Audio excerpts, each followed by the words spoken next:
Na Coreia do Norte, possuir uma Bíblia pode custar a sua vida. Orar em voz alta é um risco de prisão, e reunir-se com outros cristãos é uma sentença de morte. Mesmo assim, a fé continua viva, escondida em porões, cochichada no escuro e guardada no coração. Enquanto você assiste a este vídeo com liberdade, milhares de cristãos norte-coreanos vivem sob uma ditadura brutal, onde ser discípulo de Jesus é considerado um ato de traição ao Estado. Eles não têm liberdade religiosa, não têm templos, não têm pastores visíveis, mas têm algo que ninguém pode tirar: a fé em Cristo. A história da perseguição religiosa na Coreia do Norte começa com a formação do regime comunista. Após a Segunda Guerra Mundial, a Península Coreana foi dividida em dois países: o Sul, com influência americana, e o Norte, sob domínio soviético. Em 1948, Kim Il-sung assumiu o poder e fundou a República Popular Democrática da Coreia, um regime fechado, repressivo e brutal.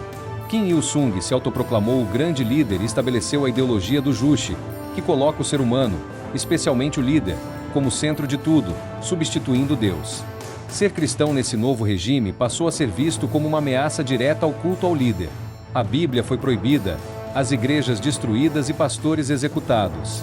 Desde então, a fé cristã passou a ser considerada crime político, punível com prisão, tortura e até execução pública. Hoje, 3 gerações depois, a Coreia do Norte é governada por Kim Jong-un, neto de Kim Il-sung, e a repressão continua ainda mais intensa. O país figura, há mais de 20 anos consecutivos, como número na lista dos países que mais perseguem cristãos, segundo a missão Portas Abertas.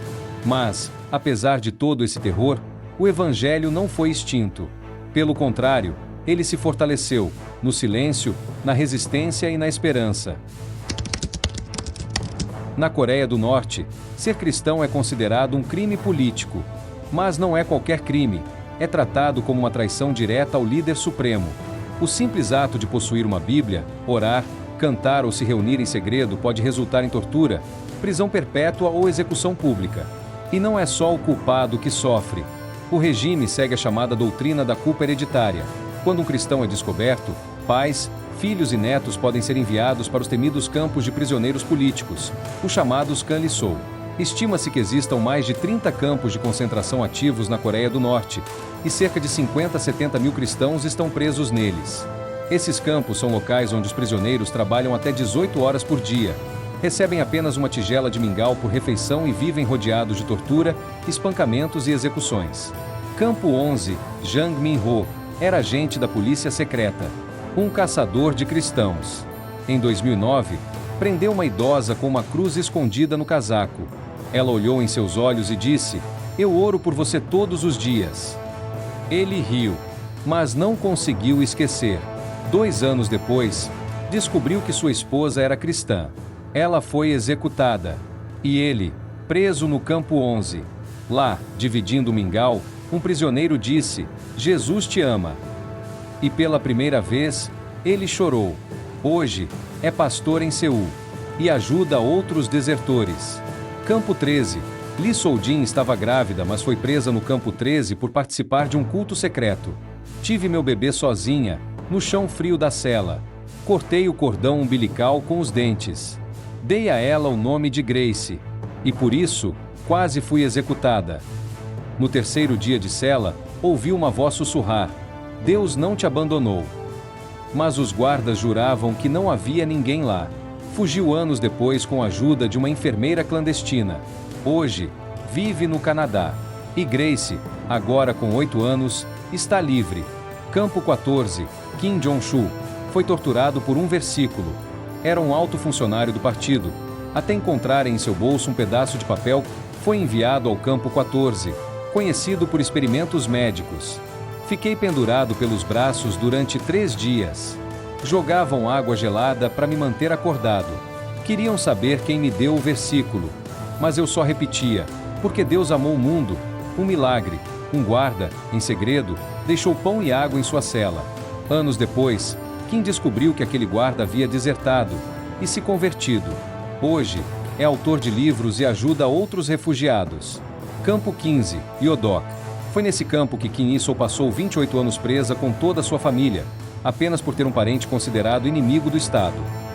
Ela presenciou a execução de um casal de cristãos acusados de liderar um culto secreto. Eles os amarraram a postes, quebraram suas pernas com marretas e os deixaram sangrar até morrer.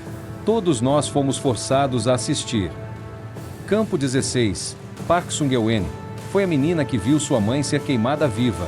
Presa aos 9 anos no Campo 16, um dos mais secretos do regime, por um crime que não cometeu. Seu tio foi flagrado com uma Bíblia na China, e toda a família foi enviada ao campo, por culpa hereditária. Ela viu o inferno com os próprios olhos. Minha mãe foi acusada de ensinar orações às outras prisioneiras. Um dia, os guardas a amarraram a um poste, jogaram gasolina e a incendiaram. Ouvi seus gritos até o fim. Durante 12 anos, ela sobreviveu trabalhando 16 horas por dia nas minas de carvão. Fugiu durante uma nevasca, cruzando a fronteira com a China. Hoje, vive na Coreia do Sul e luta pelos direitos humanos. Lee Jong-sel tinha apenas 12 anos quando encontrou uma Bíblia escondida no chão de casa. Seu pai, ao ver o filho com a Bíblia, imediatamente a queimou para protegê-lo, mas um vizinho denunciou a família. O resultado, todos foram enviados para o Campo 18. O pai morreu 2 meses depois, a mãe, 6 meses depois. Lee sobreviveu e, anos depois, já adulto e exilado na Coreia do Sul, se converteu ao ler aquela mesma Bíblia, agora por vontade própria. Campo 22, Oerion. Conhecido por realizar experimentos com humanos, muitos cristãos foram levados para esse campo por se recusarem a negar a fé. Segundo um relatório da ONU, prisioneiros eram alimentados com substâncias químicas para testes, e muitos morreram gritando o nome de Jesus. Choi Myung-hui tinha apenas 6 anos quando foi enviado ao Campo 22 com a família. No inverno de 2012, a comida acabou.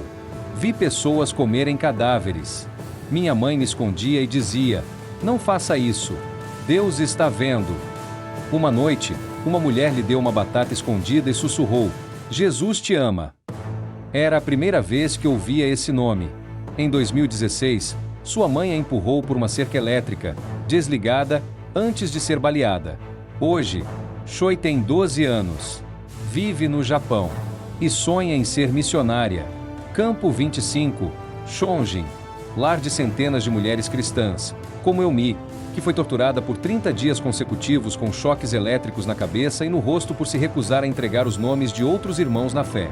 RY1WO foi preso no Campo 25 por ouvir uma transmissão cristã num rádio clandestino. 7 dias sem água. Desidratado. Febril. Vi uma figura de luz me dar um copo. Bebi e desmaiei. Quando acordei, o copo ainda estava lá, mas os guardas não o viam. O médico do campo, ateu, escreveu em seu relatório: prisioneiro 442 apresentou sinais de hidratação sem acesso a líquidos. Chamaram de delírio. Ele chama de milagre. Fugiu em 2020, escondido num caminhão de cadáveres. Hoje, estuda teologia. Shin Dong-yuki, o único homem conhecido a ter nascido e escapado de um campo, viu seu pai ser torturado por ter ajudado um cristão. Segundo ele, eles batiam até que a pessoa desmaiasse, então a acordavam para continuar. Mas o que mais me marcou foi que muitos morriam cantando. Senhora Zhang, presa em 2013 por receber um Novo Testamento da China, foi enviada com o filho ao Campo 18. O filho perdeu a audição de um ouvido após espancamentos. Ela nunca mais foi vista. Mesmo com tanta dor, desaparecimentos e um regime inteiro contra eles, os cristãos da Coreia do Norte continuam crendo. Em 2022, um ex-prisioneiro identificado como Sr. Kim contou que, dentro de seu campo, existia um grupo de mais de 30 cristãos que se reuniam toda sexta-feira à noite. Eles usavam códigos como tosses e batidas no chão para se comunicar e oravam pelos seus algozes. Durante uma epidemia de disenteria, todos os cristãos sobreviveram enquanto dezenas de outros presos morreram.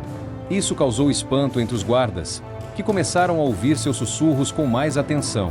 Ali, sem remédios, sem pastores, sem luz, Deus estava conosco, e Ele nos sustentou, disse o Sr. Kim, ex-prisioneiro cristão.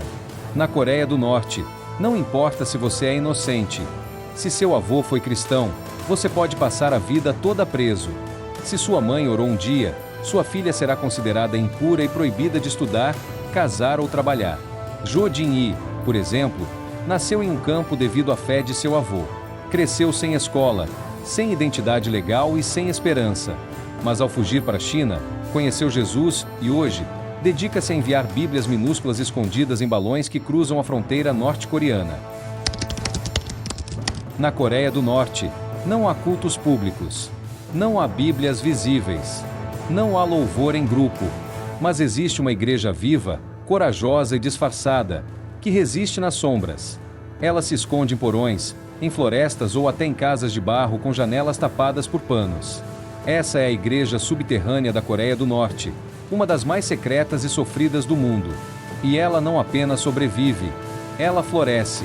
Uma ex-cristã norte-coreana chamada Eavô, que fugiu para a China e hoje vive como missionária, revelou em entrevista a portas abertas como era participar de um culto clandestino. Nós nos reuníamos em silêncio, debaixo de cobertores, para orar. Cantávamos sem som, apenas mexendo os lábios. Cada um memorizava um versículo e passava para outro.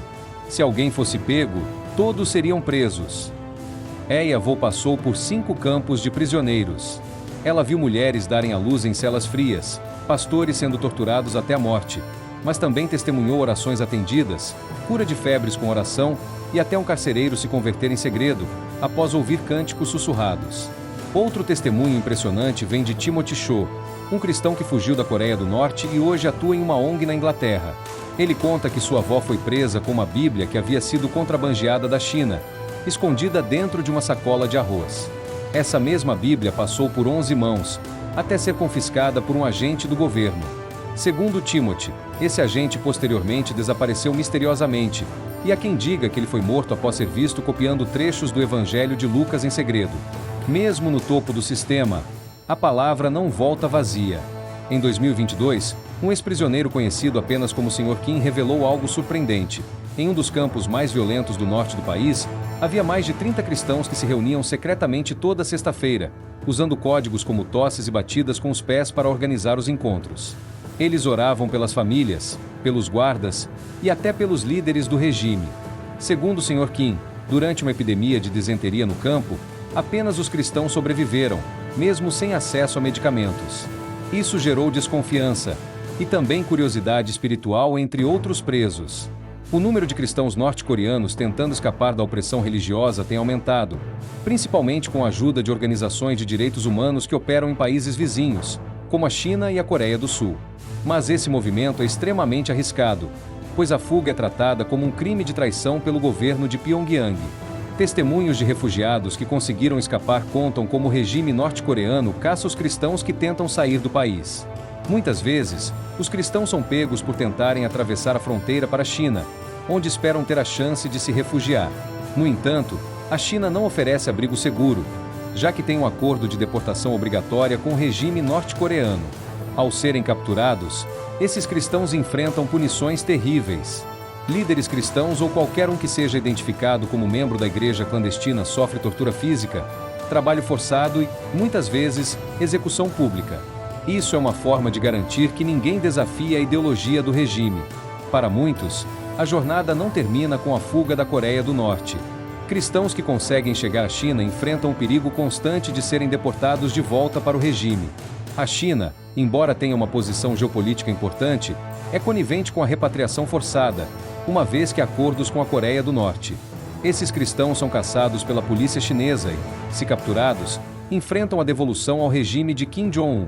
Para cristãos norte-coreanos que tentam alcançar a Coreia do Sul, o perigo continua. Eles podem ser capturados na fronteira e enfrentar novos desafios para sua sobrevivência, tendo que superar um sistema de controle rigoroso e ameaças de deportação. Não são apenas histórias, são a realidade de milhares de pessoas hoje. É uma realidade viva, que clama por nossa ação, por nossa intercessão e por uma fé inabalável. O que você acabou de ouvir não é ficção. É o que milhares de cristãos enfrentam todos os dias, sem liberdade, sem voz, sem a chance de expressar sua fé sem o risco de serem presos, torturados ou mortos. Mas eles não estão sozinhos. E nós, que temos liberdade para adorar e pregar, não podemos nos calar. Se essa realidade tocou seu coração, comente aqui embaixo. Eles não estão sozinhos. Vamos levantar um clamor por esses irmãos. Orar por cada um deles, por suas famílias.